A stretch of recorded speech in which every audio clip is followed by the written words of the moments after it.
All righty. Good evening, ladies and gentlemen. Welcome to this week's episode of Roundabout Sports, presented by First LLC and Interstate 70 Sports Media, where our passion is our profession. Thank you so much. It is episode 9 here on Wednesday, October 22nd, 2025. I'm the Maestro, Jeremy Carp, alongside my dear friend, AB. How's it going, buddy? I'm good, man. How are you? I'm doing all right. How's your Orlando Magic doing so far? It's a close game. I've turned it off. The anxiety is high. No, I'm kidding. I have turned it off so we can do this show. And yeah, man, I'm ready to rock and roll. Well, let's get the usuals out of the way. Of course, you can find us on Spotify, iTunes, iHeartRadio, Pocket Cast, Amazon Music, and all other streaming platforms out there. Also, be sure to follow us on Facebook, X, and the official Interstate 70 Sports Media YouTube channel, which is also home to, or will be home to, either the Elite Sports Show, the Redbird Rundown podcast, the main event with AB and Babs, Issues with Wrestling, and of course, look, this is my thing. I love hyping up my show, but I think I have to give credit to who very well might be the hottest show on our network, and that is the Blues Fan Forum podcast with Jacob and Dakota. They have been doing such phenomenal work, and I love checking them out every single week.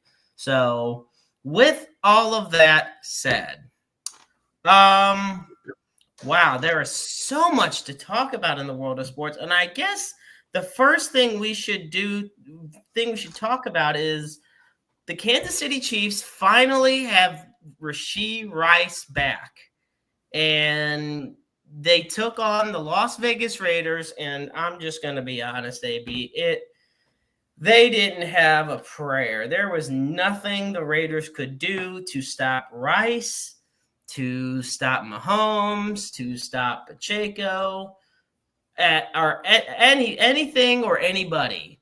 There was nothing that could be done, and it was an absolute embarrassment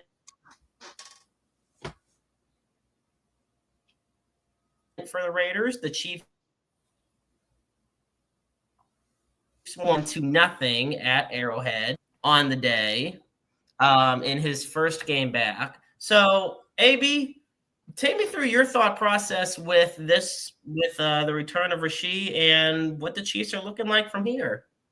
Yeah, I think a lot of people were quick to write the Chiefs off, maybe even myself included a little bit. They're healthy, and I think a healthy Chiefs team is a very good Chiefs team. I don't think they're going anywhere. I was wrong on that one. They're going to continue to get better as long as they can stay healthy. Mahomes looked great on Sunday afternoon.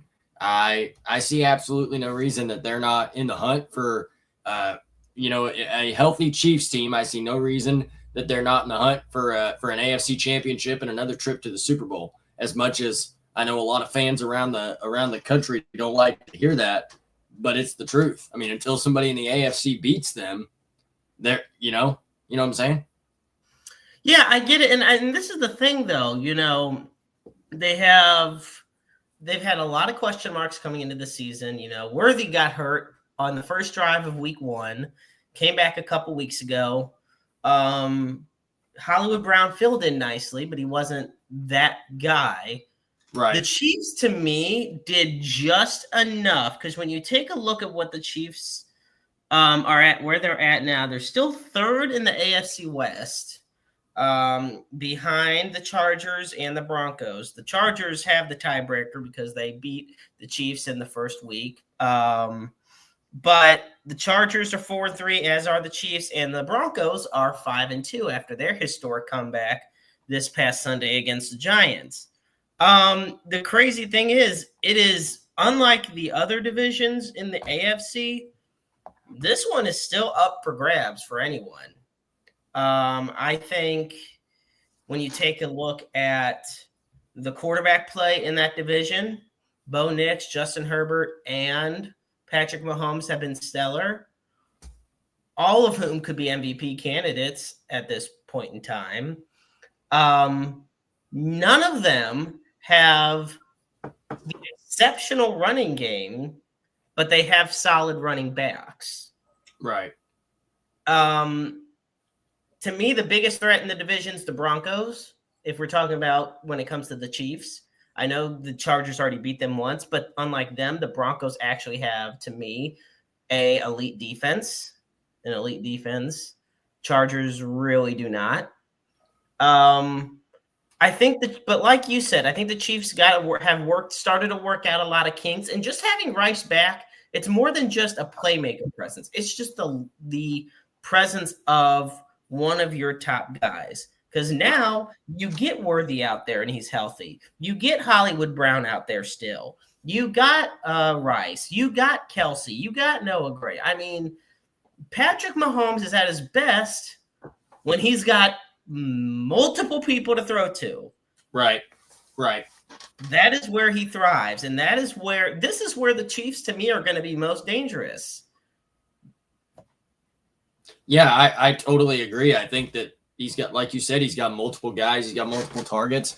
He can mix it up a little bit. He can create stuff and be unpredictable. And that's kind of always been the thing about Mahomes' game, is how unpredictable he can be. He's one of those quarterbacks, you've got him dead to rights, and then all of a sudden he scrambles for a first down, or he throws some little flip pass that should be intercepted, but it goes exactly where it needs to go. I think that a healthy Chiefs team is as good of a team in the NFL as you're going to see. And I'm going to say this too: that win against the Lions was big on Monday Night Football last week.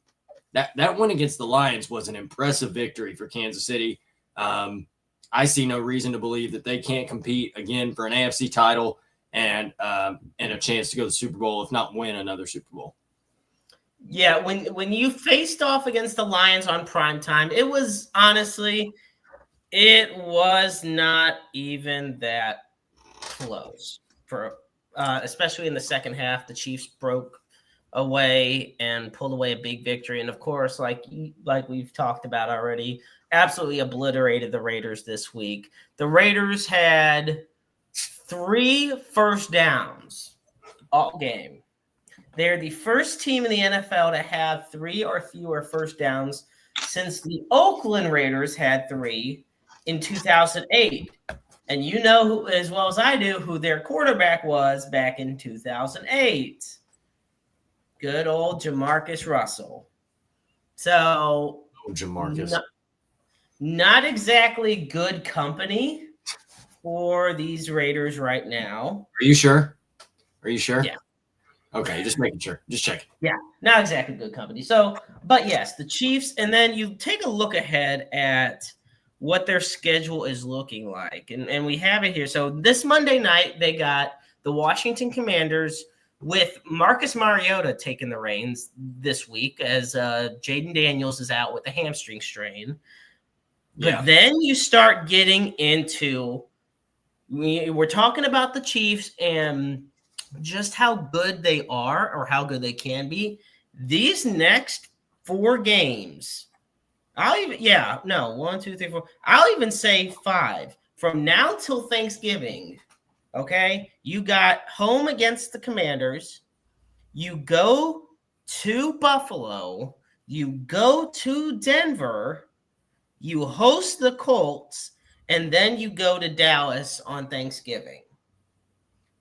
That is a gauntlet because the truth of the matter is those are 5 playoff teams right there. Right. And I want to say too, just, and this is not really necessarily Chiefs talk per se. I'm a big Jaden Daniels guy. I think Jaden Daniels has the potential to have a really great NFL career. I just hope this kid can get healthy. I know he struggled with some injury woes kind of early in the season. Man, he's fun to watch. He's got a heck of an arm on him, and he seems like a good kid. I know that has absolutely nothing to do with the Kansas City Chiefs. It has to do with my fantasy team. I'll say that much. But for real, like, I'm a big Jaden Daniels fan, and I hope that he's able to get healthy. No, in all seriousness, yes, Jaden Daniels. And the thing of it is, I I'm not mad the Eagles won the NFC last year, but I was cheering for Washington. I wanted to see Jaden Daniels do it because they breathed so much life into this Washington team, and they were so fun to watch. And so, yeah, it was definitely disappointing to see how badly they lost to the Eagles in the NFC title game. But it's a sign of good things ahead for them. So yeah, man.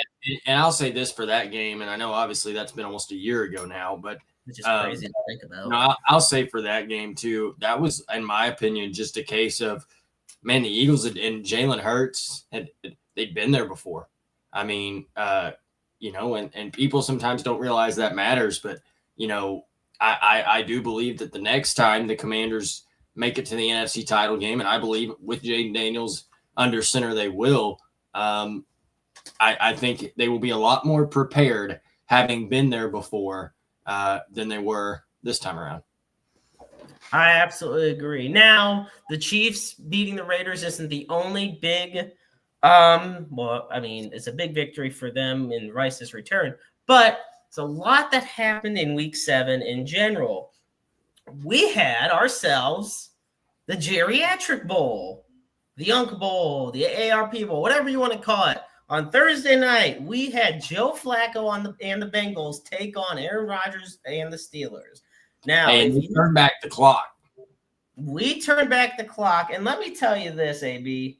If you went back to 2009 me, when Flacco and Aaron Rodgers first faced off, when Flacco was on the Ravens and Rodgers was on the Packers, and told me that in 2025 they would still be in the league, they would still be and they would both face each other while being on the Bengals and the Steelers. Yeah, I would have asked you what kind of drugs you're taking, because this was a game I never thought I would see. I didn't know how it would be, but damn, it was fun. And can I just say, for 41 years old, going on 42, Aaron Rodgers has the same cannon of an arm he had when he was 31 and probably 21. Yeah. Now the Bengals won on a go-ahead field goal. McPherson kicked the game winner, but Aaron Rodgers had some time left on the clock, and he threw a 60-yard bomb to the end zone, but it was deflected, and the Bengals ended up beating the Steelers. Just knowing it once again came down to a Hail Mary from Aaron Rodgers is enough magic for me on Thursday night. And I want to say this, AB, before I pass it along to you. Kudos to Joe Flacco, man. He is I know they lost to the Packers last week, but he has breathed life into this Cincinnati Bengals team that desperately needed oxygen because Jake Browning was just sucking them dry. And of course, our friend Jimmy Harris tuning in as always. Good seeing you, Jimmy, from the Independent St. Louis Wrestling Hall of Fame. Looking forward to next year's ceremony, which, believe it or not, will take a week before my wedding. So that whole week, 2 weeks is going to be busy. Oh, man. So, AB, what's a game that stood out to you from week 7? Yeah. I like to, I'll tell you what, and kind of my situation. I don't get to watch a lot of football on Sundays. So, right. So I will just say that my football night is Thursday and Monday. I'll tell you what stood out to me, maybe more so than just like a game, is Sam Darnold's performance against the Texans the other night. Darnold has not lost a step since moving from Minnesota to Seattle. No. He looked really good. And that Seattle team with Sam Darnold and Jackson Smith and Jigba, who I know he's a Buckeye, and I'm not supposed to say this, but is one of my favorite receivers in the entire league. That offense is potent.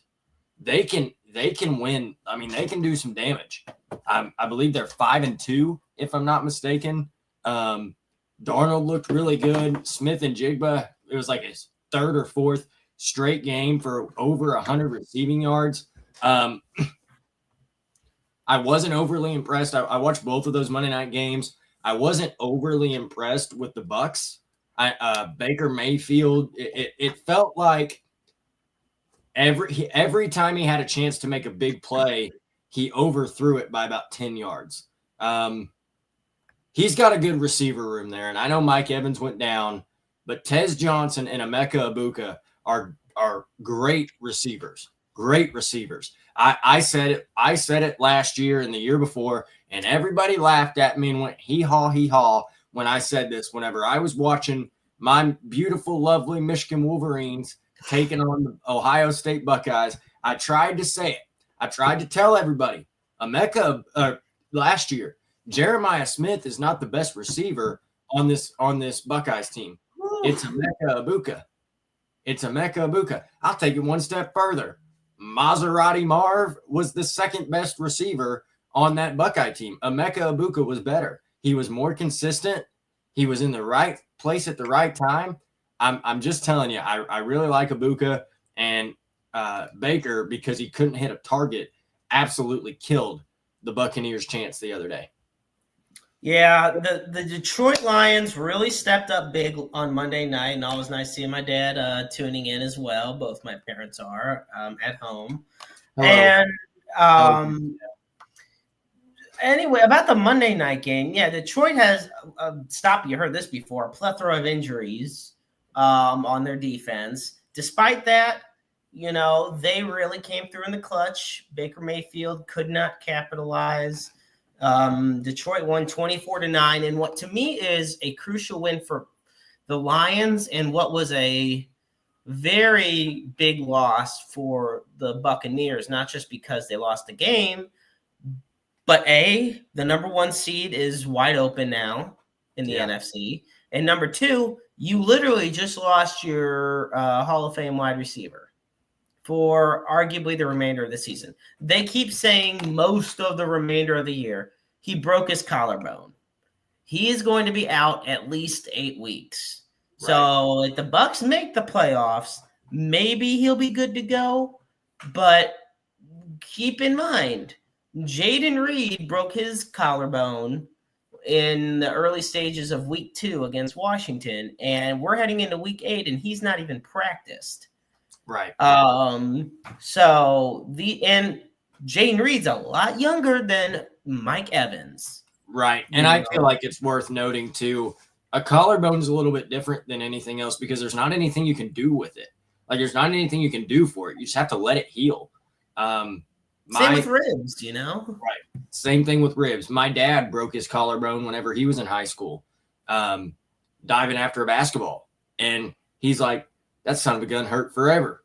It felt like. And that's the thing about a collarbone is, like I said, there's nothing you can do for it but let it heal. So that's why these recoveries are taking, such a long time. No, exactly. And then once again, we talk about teams that are injured. The Buccaneers now are out Mike Evans. They're still out Chris Godwin.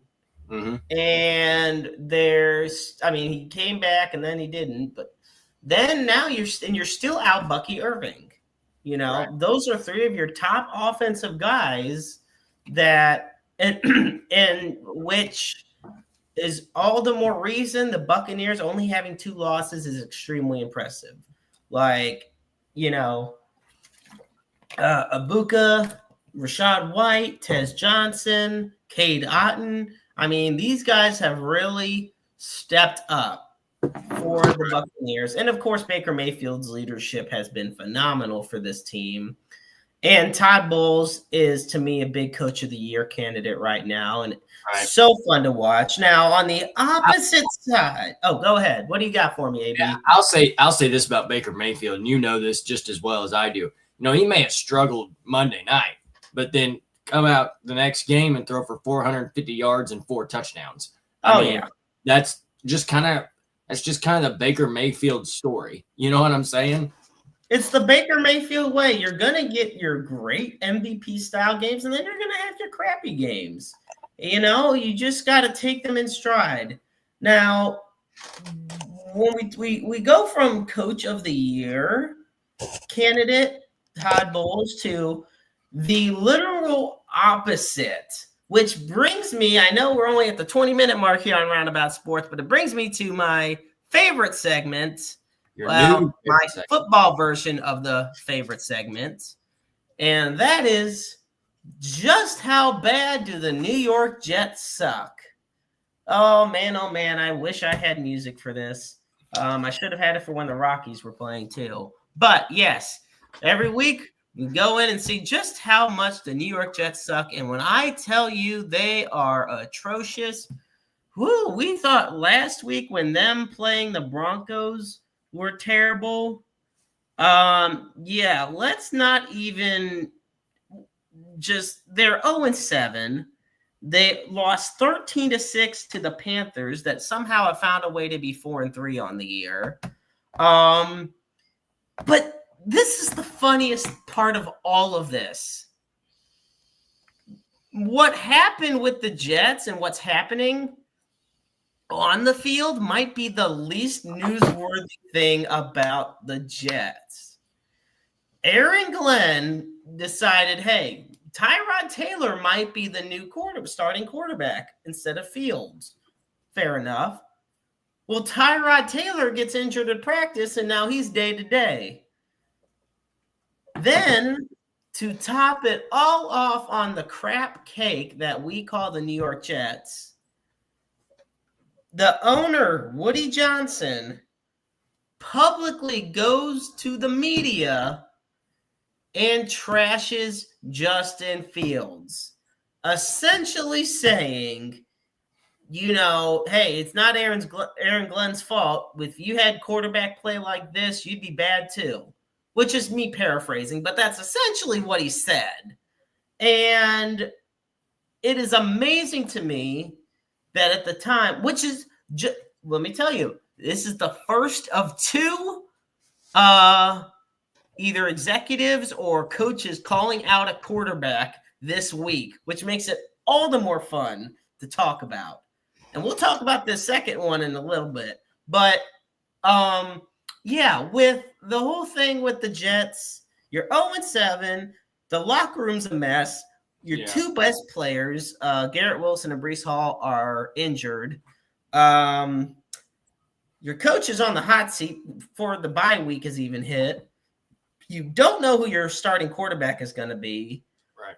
And you are, once again, mind you, I've gotten to say this 4 weeks in a row now, I think, they are the only remaining winless team. They are 0-7. And this isn't like baseball where, hey, you'll get quite a few victories. There is not, at some point, you start talking about the 76 Bucks, the 2008 Lions, the 2017 Browns. You're like, okay, wait a minute. So that's where I have to take a look at the Jets schedule upcoming and just see how bad things can get. Well, you have the Jets and Bengals, then you have the Browns, then the Patriots, then the Ravens, the Falcons, the Dolphins, the Jaguars, the Saints, the Patriots, and the Bills. I'm telling you right now, if they don't have a win by December 21st against the Saints and they lose that game, they're not winning a game this season. Because I guarantee you the Patriots are going to be playing for a playoff spot all year long. Right. And the Bills, to me, if they get their defense, figured out, they're going to be playing for the number 1 seed. Right. So there's still going to be meaningful games ahead for the Bills and Patriots. So honestly, man, that's how bad the New York Jets suck, AB. It is actually quite tragic, but hilarious nonetheless. Yeah, it's just, I don't know. They can't. everything that could go wrong is went wrong. It's a Murphy's Law kind of season for the New York Jets. It really has been. And I guess now is the time to bring the elephant out in the room where we talk about quick side note about the other quarterback call out that's happened this week. And that was Broncos coach Sean Payton calling out his former quarterback and current Giants backup quarterback, Russell Wilson, talking about how Jackson Dart is giving this Giants team a little bit of spark. And it's not so much what Sean Payton said. It's actually what was said in return by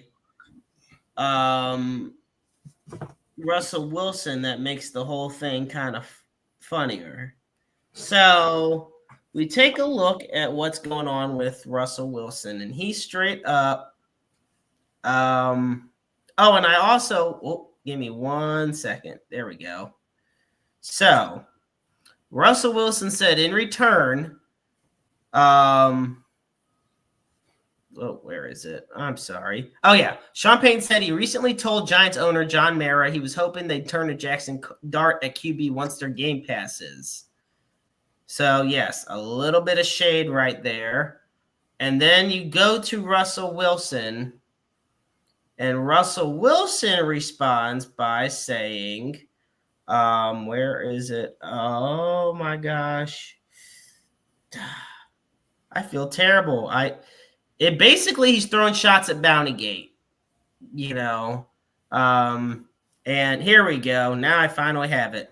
Classless, but not surprised. Didn't realize you're still bounty hunting 15 plus years later through the media.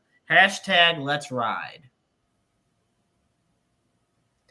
Over 41 million people have seen that tweet. Oof. AB, what you thinking? Kind of sounds a little similar to the LeBron and Russell Westbrook situation. I don't know if you've seen anything about that, but yeah, man, it's just like whatever happened to worry about your own team. Exactly. I agree.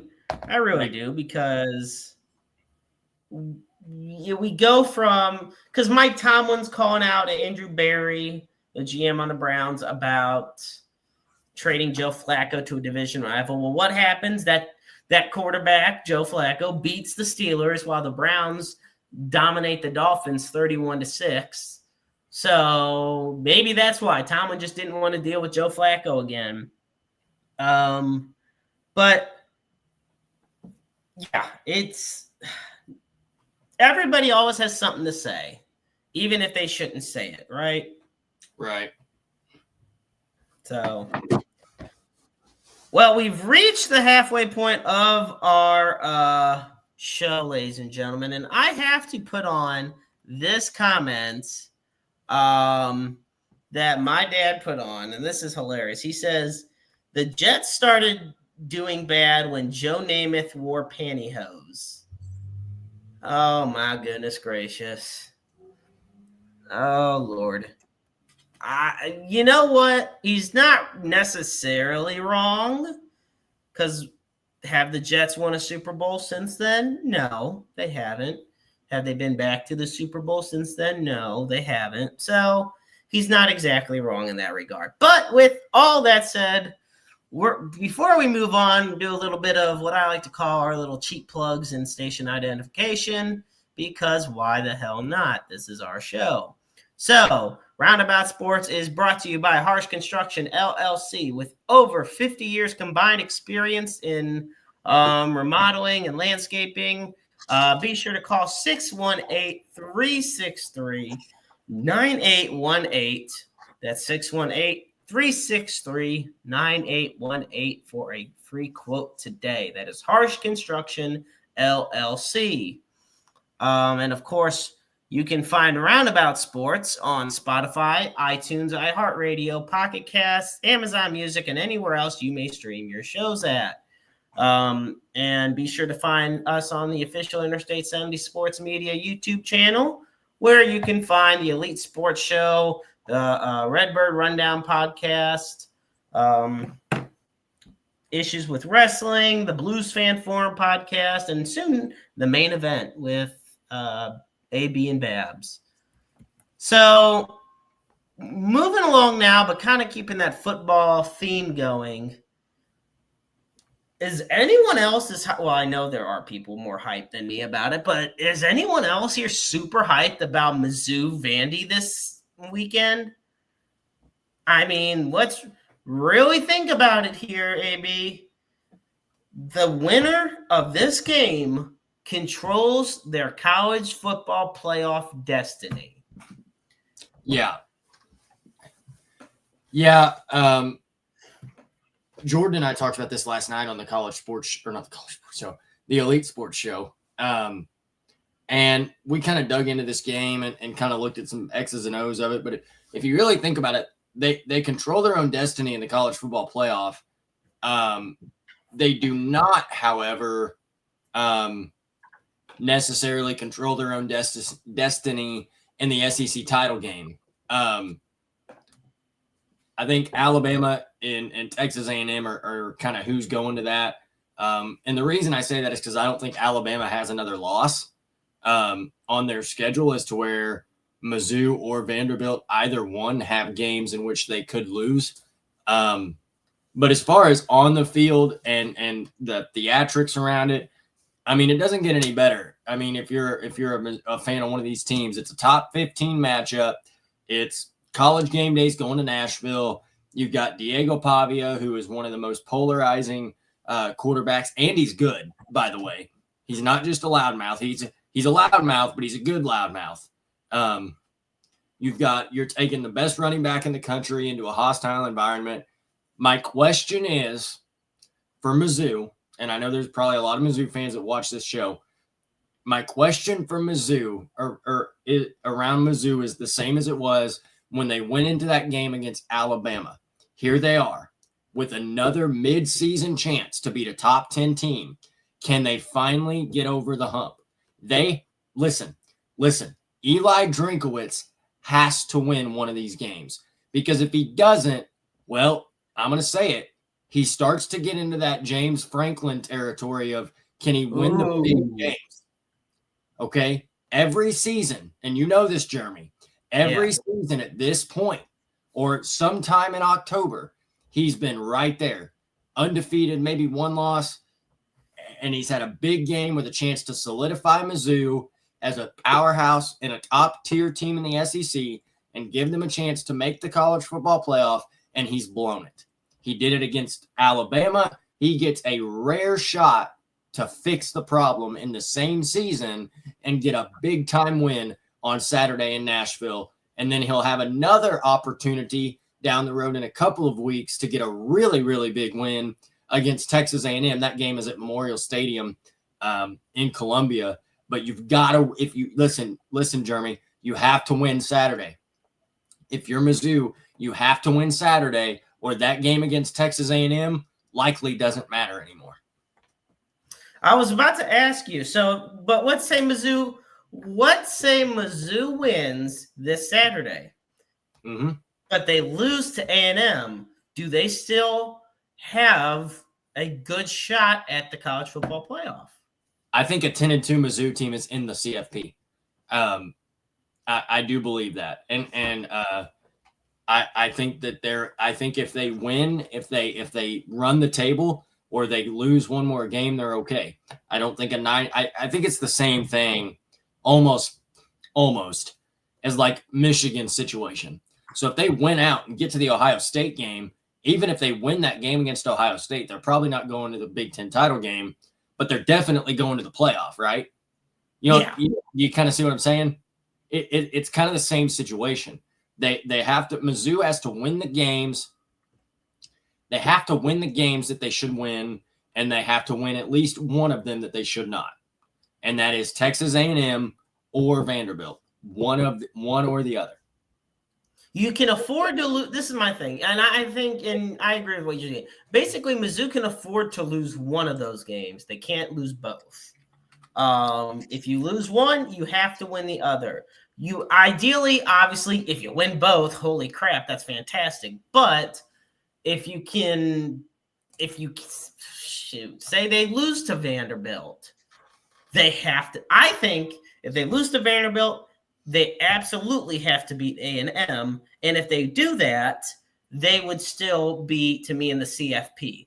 But if they beat Vanderbilt and lose to A&M, I still think they're in the CFP. It's just swapping out, basically. I would love for them to beat both.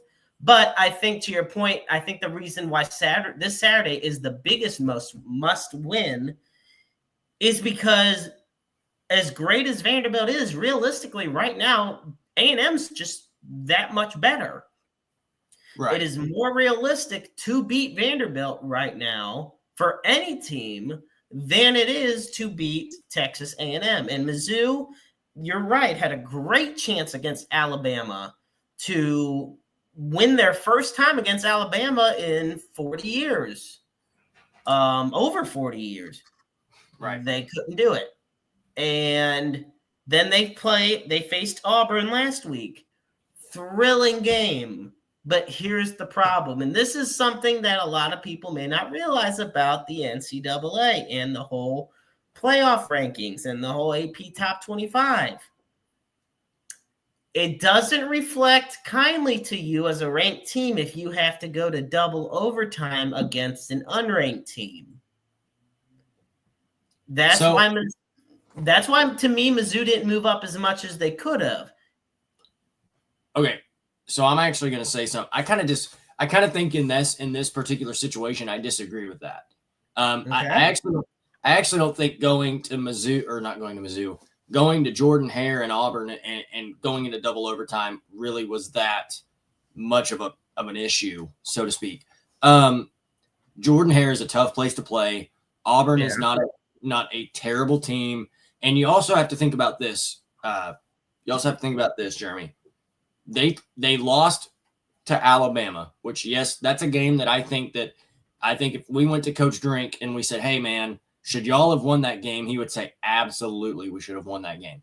Right. I think he would say that. They played really, really poorly down the stretch and only lost by 3. That's one thing. Number 2, you're going to have it's a weird dynamic when you lose a game that you should win, and then you have to turn around and play another game that you also should win. So you should have beaten Alabama. It's your first loss. It's a crushing loss because then, and you know this, Jeremy, if Mizzou beats Alabama, we're talking about them in a completely different light right now. We're talking about them as probably a top 5 team in the country, right? Wouldn't you say that's fair? And instead of a top 15 team in the country, they're undefeated with a win against Alabama. So what I'm saying is that particular situation, I think the only thing that the committee is going to look at is the W or the L. Now you have to go out and Dooman 1996 says we should have beaten Alabama. Absolutely. I totally agree. Now you just have to go out and you have to do it again. You have to go out and find a way to get a tough win in a tough environment. Then you have the bye week, and then you have Texas A&M. The next 3 weeks and maybe 4, because I believe they actually have to go to Norman after that game against Texas A&M. So the next 4 weeks are going to make or break this season for Mizzou. I was going to say, we take a look at Mizzou football schedule up ahead. Obviously, this weekend they face off at Vanderbilt, number 15 Mizzou at number 10 Vanderbilt. Then, November 8th, you got the game at Mizzou against A&M. Then you got Mississippi State. Then November 22nd is the game in Norman against Oklahoma, which right now is a top 15 versus top 15. Oklahoma's number 13 at the moment. And then, of course, you finish it off at Arkansas. I absolutely agree that, just a couple things go differently. Mizzou beats Alabama. And if Mizzou beats Alabama and coming into this matchup, we would at least, I would say the lowest, if Mizzou was unbeaten heading into this game against Vanderbilt, I think at lowest they would be 7. I would say 7 would be probably the lowest they would put them in. But you would be so hard-pressed to not put them in the top 5. Because a victory against Alabama, whether it be on the road or at home, is massive.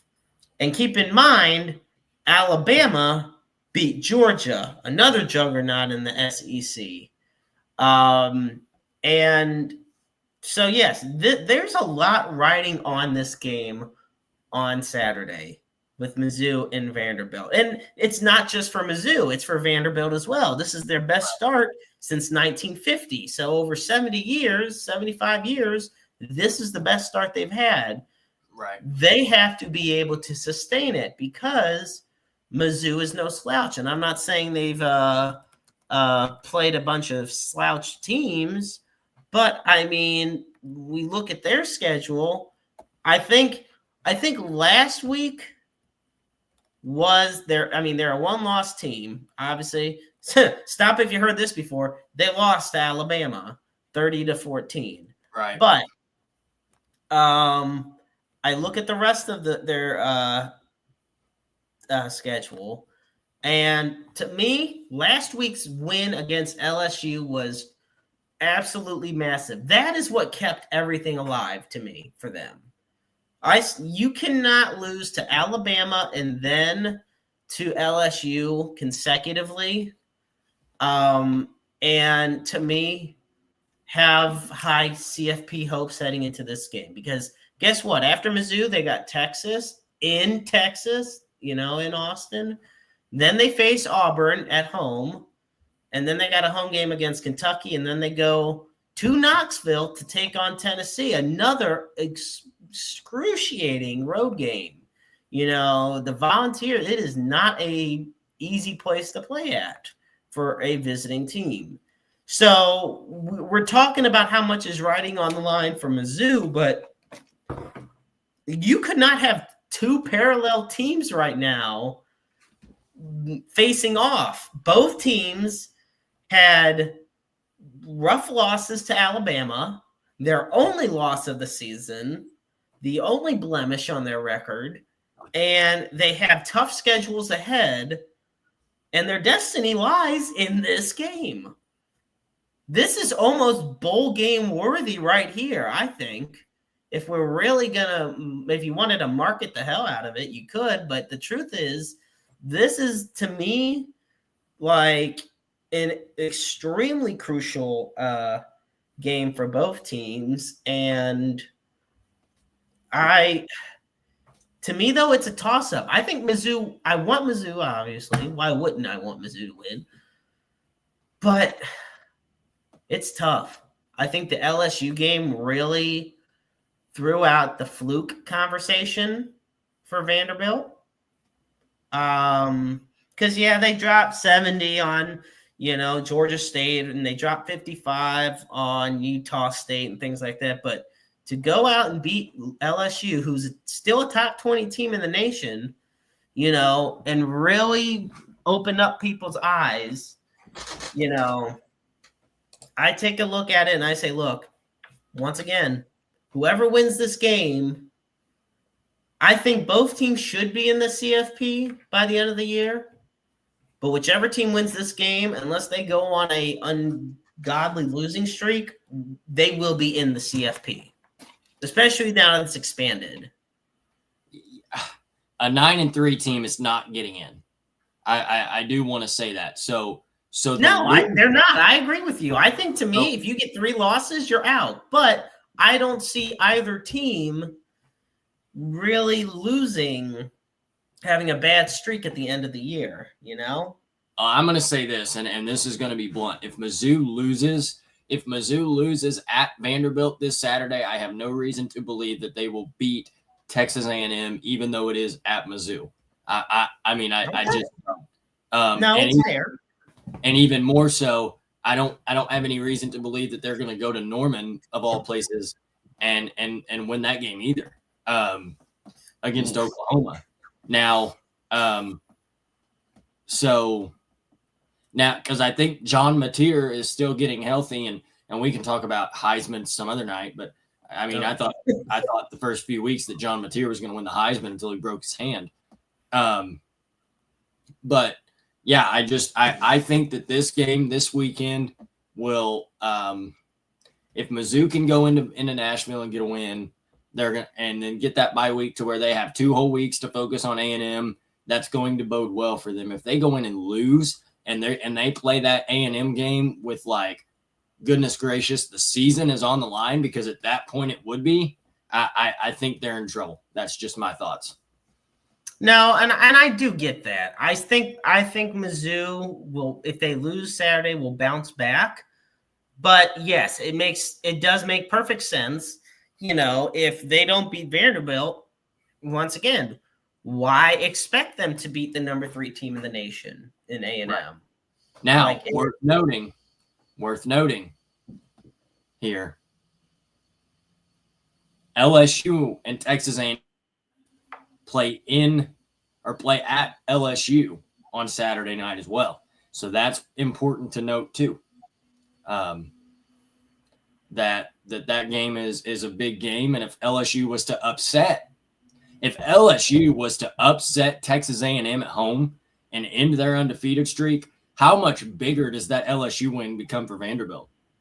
I mean, if you really think about it, I don't think that they will. I'm just saying that if they did. No, I think if LSU beats A&M this Saturday, not only does it make the Vanderbilt win bigger, it makes the matchup against Mizzou bigger, because Mizzou could be going in there with the better record, or honestly, you could have both teams on the verge of being knocked out. And like you said earlier at the top of the segment, Alabama and A&M right now are the favorites in the SEC title game.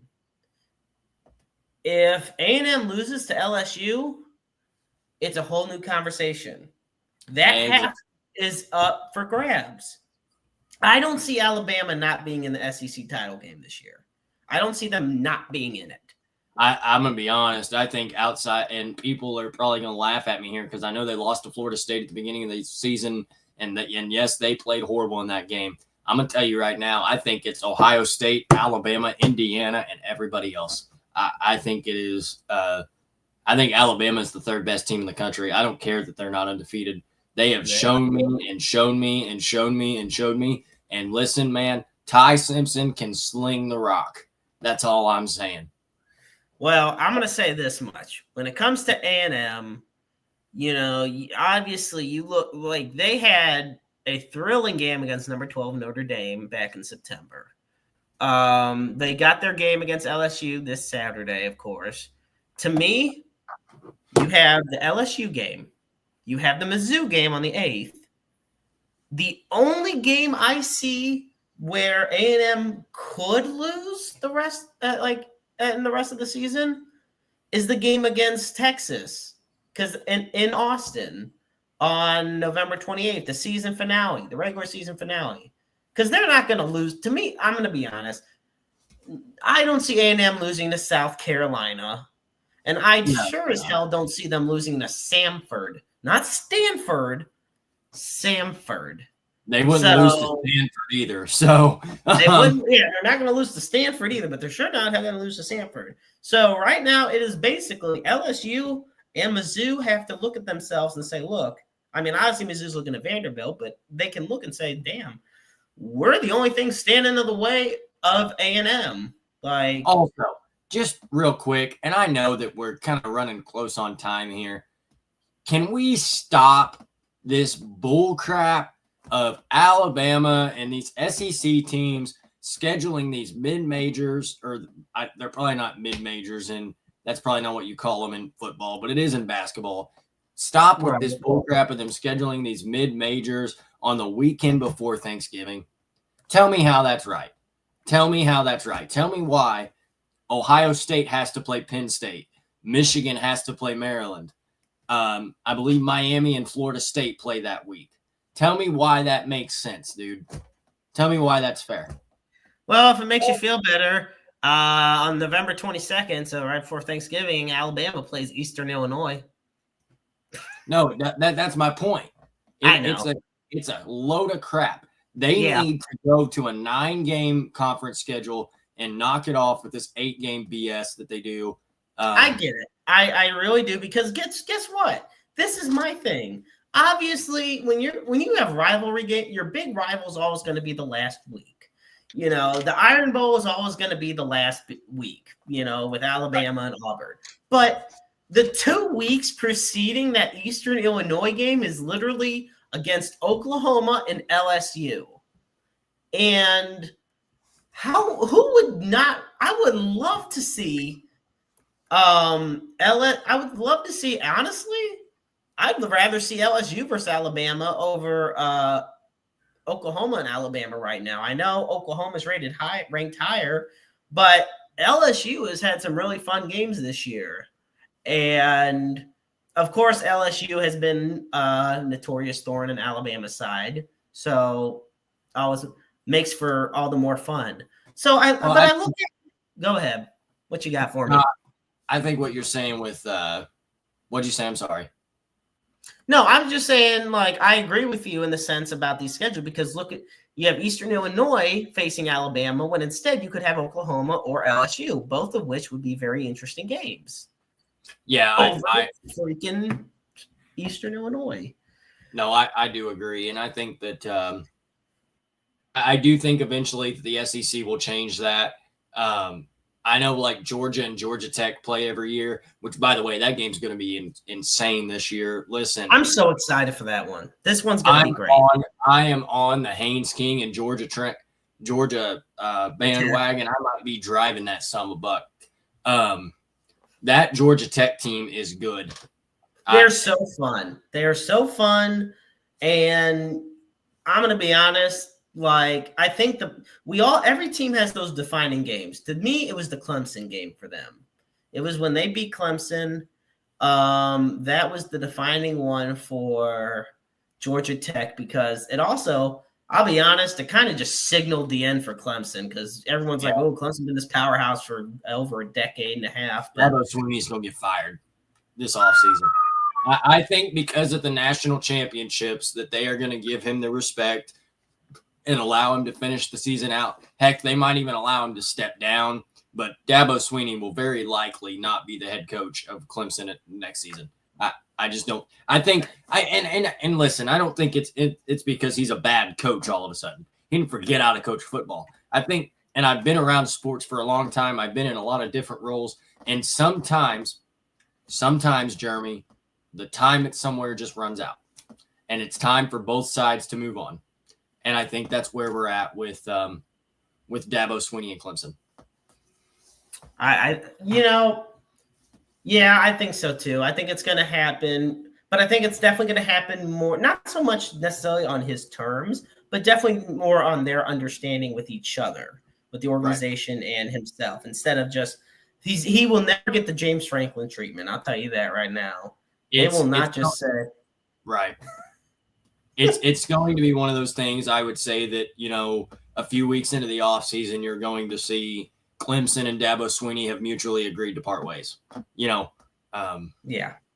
Which is funny. That kind of brings a funny thing. I remember whenever there was an NBA coach got fired, and it was when Steve Nash got fired, and they were like, oh yeah, they mutually agreed to part ways, and Shaq goes, what does that even mean? He's on Inside the NBA, and he's like, what does that even mean? He goes, they said, you're fired, and you said, I agree.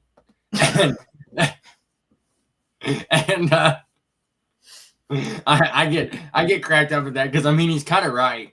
But yeah, that's true. You can't just say, you know what? You're right. I am fired. That's okay. No, you're fired. Get out. Like, yeah. So, one last thing. Oh, what were you going to say?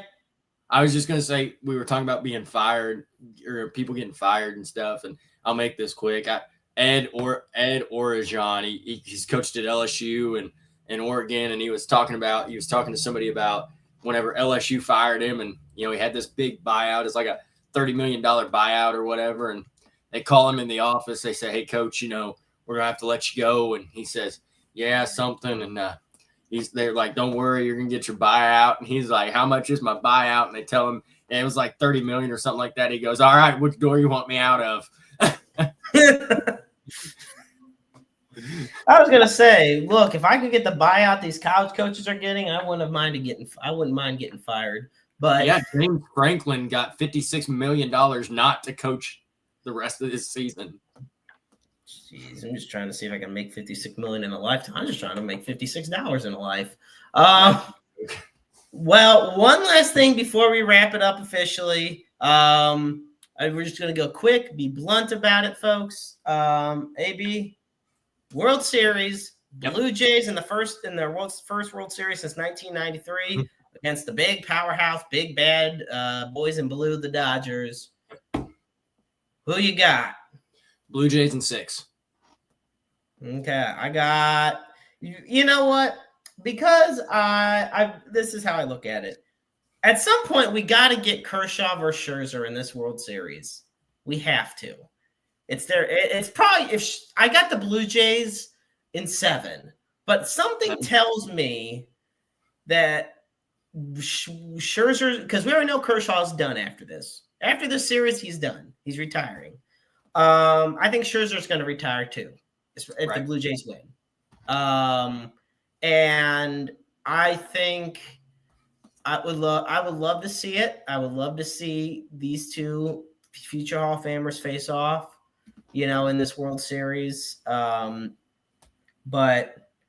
yeah, I think it's going to be a great series. Yep. Series like this are what is going to be good for baseball. I know everyone's saying the Brewers would have been great. This is the thing. The market is not okay. I'm not saying the market's not there for Toronto, or for Milwaukee even, but everyone wants to see if the Blue Jays can knock off the Dodgers in that luxury all-star power lineup. Right. Everyone wants to see that. Right. And the thing of it is, obviously, I truly believe they can. Because look at all this great young talent that they have. Well, and if you don't mind, go ahead. If you don't mind, too, the problem with the Brewers that we all kind of saw was they couldn't get to the Dodger bullpen. Yamamoto threw a complete game. Blake Snell went 8 innings. I think Glasnow may have went 6 or 7. Like, they could not get to the middle relief of the Dodgers. And I think this lineup for Toronto will be able to do that. Springer's been on fire lately. He had that big home run in game 7 of the ALCS. Vladimir Guerrero Jr. has been out of his mind. They're going to get Bo Bichette back. He hasn't even played in this postseason, and they're going to get him back on Friday night. I think they're built to do it. I think they're built to do it and topple this team. And I always go back to the old adage of, man, it's hard to repeat. It's hard to repeat. It is. Like that's the biggest thing is that it is definitely hard. Going back, you know what? I think Gary Bettman said it best. God, I can't believe I even had to say that sentence. But he said, to make it twice in a row is unreal. To win it back-to-back is nearly impossible. So I'm looking forward to this World Series, and I know we will be extensively talking about it on the Elite Sports Show and on Roundabout Sports. And with that, folks, we're going to wrap it up this evening. And always, you can find Roundabout Sports with AB and the Maestro on Spotify, iTunes, iHeartRadio, Pocket Cast, Amazon Music, anywhere else you stream your podcast at. Be sure to follow us on Facebook, X, and on the official Interstate 70 Sports Media YouTube channel with all the hit shows like Issues with Wrestling, The Main Event with AB and Babs, and the Blues Fan Forum podcast, and the Redbird Rundown podcast as well. Now, we also, end the show by putting up the NAMI helpline, which is 1-800-950-NAMI. 1-800-950-NAMI. Excuse me. The National Alliance on Mental Illness is the nation's largest grassroots mental health organization for people affected by mental illnesses, and you can get mental health support, education, and advocacy from NAMI all the time. And of course, we always end the show with the Suicide and Crisis Lifeline on the screen. And for that, you dial 988. The line is open 24/7, 365, 366 on leap years. Understand you're never alone in this world. There is always somebody out there who loves you, who cares about you, who wants nothing but the best for you. We all go through struggles and trials and tribulations on a daily basis, but they are not needed to be faced alone. You are just a phone call, a text message, a appointment away from what could be that life-saving moment for you. And you could be the listening ears and watchful eyes for somebody else in need as well. So let's all spread the love. I'm grateful for my friend AB, as always, joining me this week. Look forward to next week as it's historic episode 150. The 150th episode of Roundabout Sports next Wednesday, October 29th, 2025. Until then, I'm the Maestro Jeremy Karp, and he's AB, Austin Bradley. And remember, life is a book full of empty pages just waiting to be written in. Make your lives worth reading. Good night, everybody.